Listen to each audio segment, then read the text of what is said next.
S'agissant des faits et de ce qui peut à ce jour en être dit, sans extrapoler sur ce qui sera ensuite étayé par les investigations.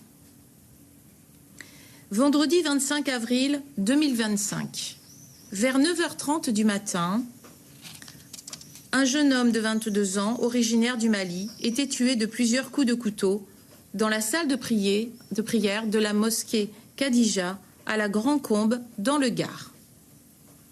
L'horaire initialement évoqué de 8h30 s'est avéré inexact, car pris sur la vidéosurveillance ayant filmé la scène, laquelle était restée à l'heure d'hiver. Un fidèle, venu préparer la salle pour la prière de midi, découvrait vers 11h15 le corps en sang de la victime au sol sur le tapis de prière. Il s'approchait et s'apercevait à la prise de pouls que l'homme était décédé. Il contactait un ami, puis les secours. Les militaires du groupement de gendarmerie du Gard et la section de recherche de la gendarmerie de Nîmes, puis les divisions de la criminalité organisée et spécialisée des commissariats de police de Nîmes et de Montpellier, étaient co-saisis du dossier. Rapidement, l'analyse de la vidéosurveillance de la mosquée permettait de voir l'auteur des faits et sa future victime, arrivée, elle, vers 6h du matin, dans la salle de prière. Les vidéos extérieures permettaient, elles, de voir l'agresseur arriver à 8h45 à vélo, dans la rue déserte, passer le niveau de la mosquée sans s'arrêter, puis revenir sur ses arrières et poser son vélo contre le mur avant d'entrer et de rester 4 minutes dans la mosquée. Établissement ouvert de 5h à 22h30. Il en ressortait à 8h49, prenait le temps de s'asseoir sur un banc à l'extérieur et de consulter son téléphone portable avant d'entrer à nouveau. Prenait le temps de s'asseoir sur un banc à l'extérieur et de consulter son téléphone portable avant d'entrer à nouveau. Des échanges verbaux de 9h11 à 9h14 entre la future victime et le futur agresseur laissaient penser que la première donnait des instructions au second. À 9h14, tandis que la future victime s'agenouillait et s'abaissait front au sol pour prier, l'auteur venait se positionner à l'arrière, puis sortait un couteau d'une lame d'environ 10 cm de sa poche arrière et lui portait une vingtaine de coups, en commençant au niveau du cou, puis sur le corps. Il s'éloignait et revenait porter une nouvelle salve de coups. À 9h15, il sortait son téléphone portable, le positionnait en direction de la victime plusieurs secondes et lui assénait à nouveau des derniers coups de couteau en semblant continuer à filmer, avant de finir par sortir de la salle et de quitter les lieux à vélo.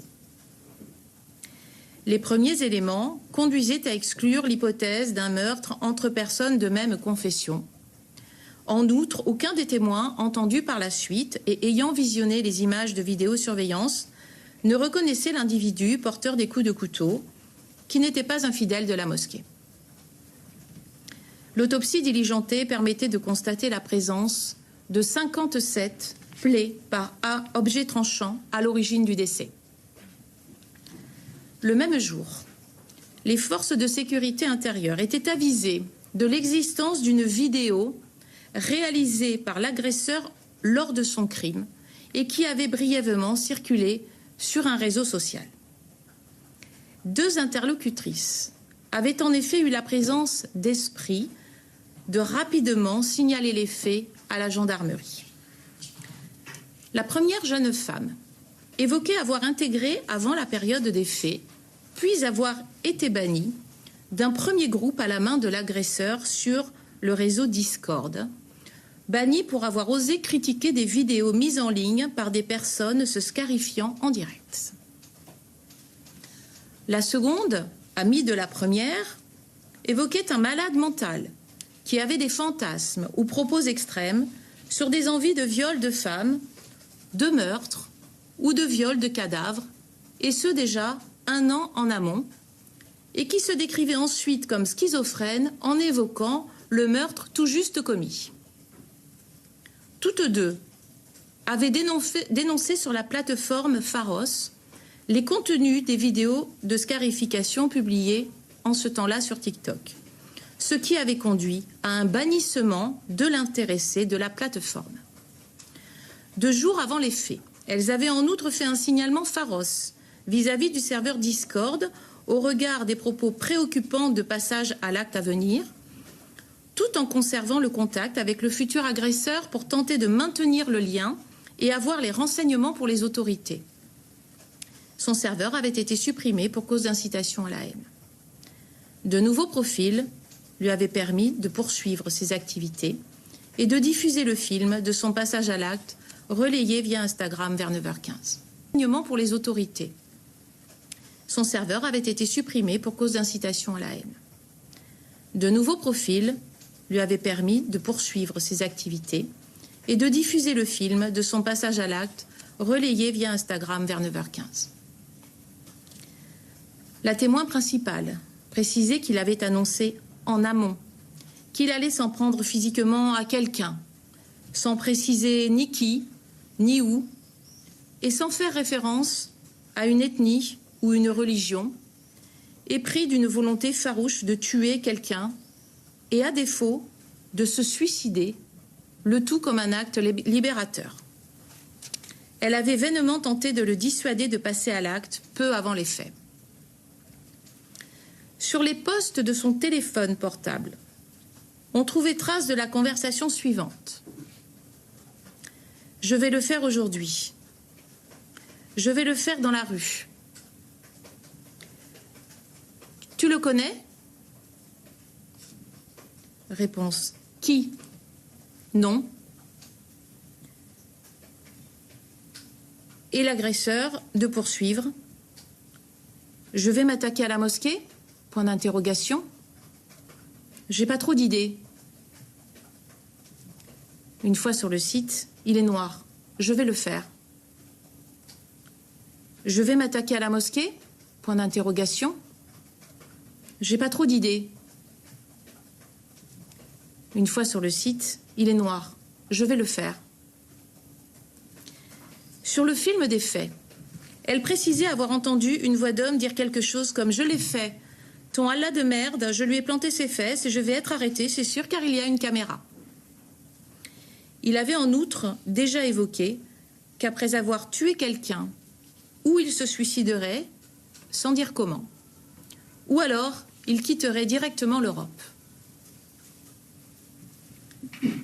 À l'issue de la scène filmée, l'auteur indiquait par message écrit à son public choisi en ligne et qu'il remerciait de l'avoir suivi sans qu'on puisse néanmoins déterminer s'il y avait réellement du monde à l'autre bout, qu'il allait se changer, se couper les cheveux pour cacher les preuves, puis qu'il fallait qu'il commette 2 nouveaux faits pour devenir alors un tueur en série.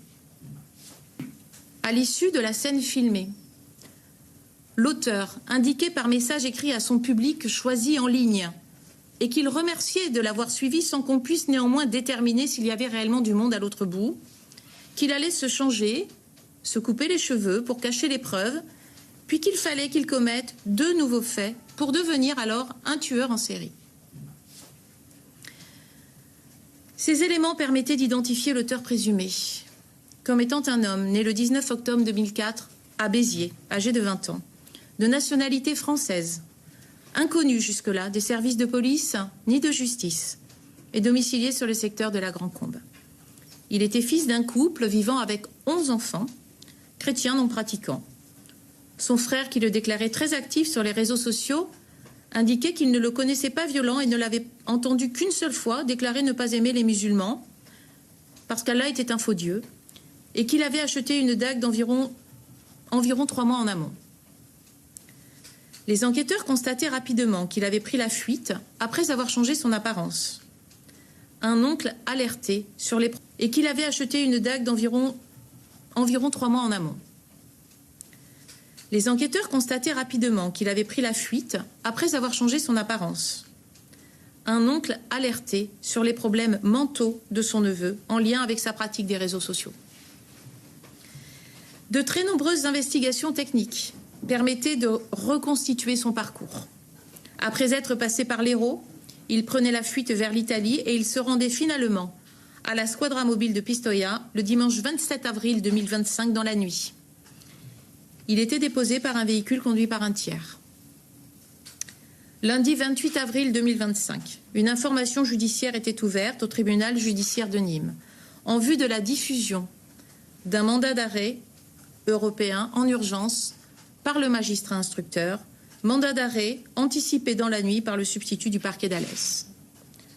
Les faits de meurtre aggravés par la préméditation et par la circonstance de commission à raison de la race ou de la religion, visant l'article 132-76 du Code pénal, ainsi que des faits de soustraction d'un criminel à des recherches ou à son arrestation, étaient visés dans l'acte de saisine du magistrat instructeur par le parquet.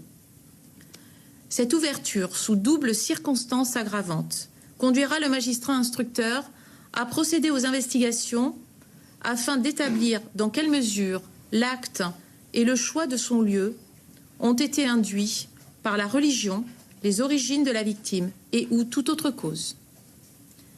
Conformément à la procédure d'entraide pénale internationale, le mis en cause actuellement retenu par les autorités italiennes a comparu mercredi 30 avril devant la Cour d'appel de Florence en Italie, qui a confirmé la mise à exécution par procédure simplifiée de remise à la France, l'intéressé ayant accepté cette remise. La décision italienne deviendra exécutoire au terme du 3e jour, soit demain, samedi 3 mai, date à compter de laquelle les autorités de transfèrement pourront engager les diligences pour remise effective. Cette dernière devrait, sous toute réserve, pouvoir intervenir d'ici la fin de la semaine prochaine. L'intéressé sera alors traduit devant le magistrat instructeur en vue de son interrogatoire de première comparution et de sa mise en examen, assortie de réquisitions aux fins de placement en détention provisoire. L'instruction permet, elle, d'investiguer sur les circonstances exactes du passage à l'acte, l'environnement de la victime et de l'auteur, et aura en outre à se pencher également sur l'expertise approfondie de sa personnalité et de sa responsabilité pénale, laquelle impose de renvoyer à ce stade, avant tout jugement, au principe de présomption d'innocence en droit.